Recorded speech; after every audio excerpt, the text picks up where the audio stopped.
Excuse me, ladies and gentlemen, the President of the United States. Thank you very much. Thanks a lot. I wish I could spend more than a few minutes with you, but the polls don't close in the East for another hour, and there are plenty of election results still left to falsify. You know, with so many people participating in the political and social debate through call-in shows, it's a good idea to be reminded every once in a while. It's a good idea to be reminded of the awesome impact.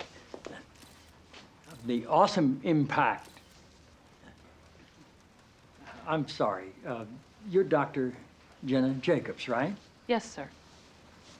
It's good to have you here. Thank you. The awesome impact of the airwaves and how that translates into the furthering of our national discussions, but obviously also how it can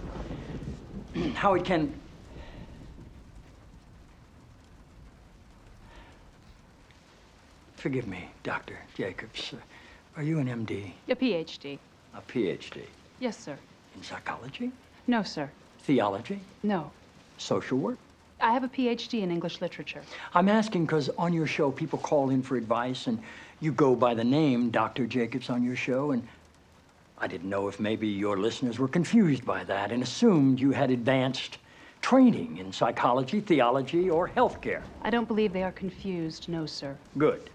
I like your show. I like how you call homosexuality an abomination.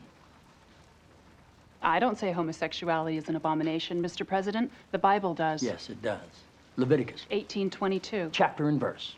I wanted to ask you a couple of questions while I had you here. I'm interested in selling my youngest daughter into slavery as sanctioned in Exodus 21:7. She's a Georgetown sophomore, speaks fluent Italian, always cleared the table when it was her turn. What would a good price for her be?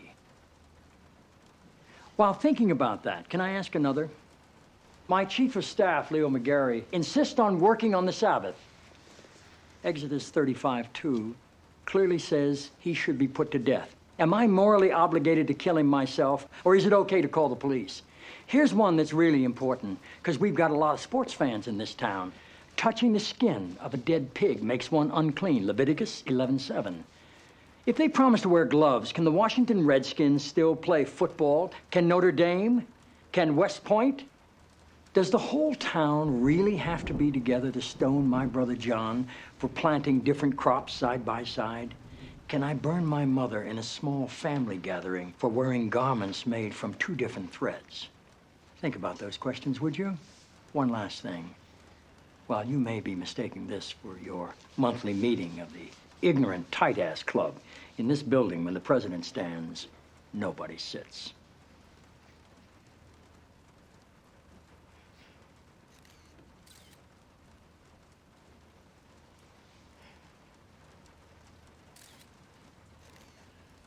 Toby.